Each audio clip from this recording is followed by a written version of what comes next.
They will exist forever and ever and ever. And they chose it. By the way, it's not, when sometimes say, well, why would God do that to them? God didn't do that to them. They chose it themselves. Because on this earth, they don't want to live with God. They don't want God. So guess what God says? You don't want me, you won't have me.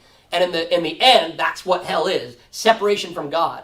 And we don't understand that now, because at any moment, even an atheist out there who comes to God can say a prayer and to the Lord, and the Lord will hear.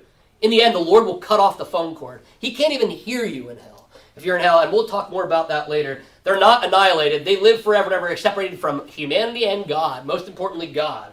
And they'll be very aware, I believe, of what they're missing. That's why the gnashing of teeth comes in. And even Satan will be tormented forever, Revelation 20:10 talks about. Believers, we will not be tormented in our eternal state. Thank the Lord, right? That's only because of what Christ did. We will enjoy eternal fellowship with Christ in the Father's house. That's what John 14 talks about. Eternal heaven is always seen as like this banquet, which that just signals rest and joy and happiness. Like the marriage supper, when you go to a marriage and you sit down for the dinner, you don't feel like you're working. There's people working, but you're there to relax, enjoy company. And the Bible shows heaven as that. It's to get the idea that it will be a lot more joyful and happy and restful compared to what it is today. Today we are doing the work of the Lord. The eternal place to dwell will be the new heaven and the new earth. I mentioned a little bit earlier. We'll talk about that on the 7th episode.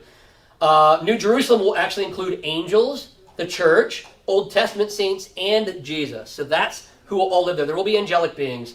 There will be the Old Testament saints, the new believers today, and Jesus Christ. And Christ will be central in the New Jerusalem.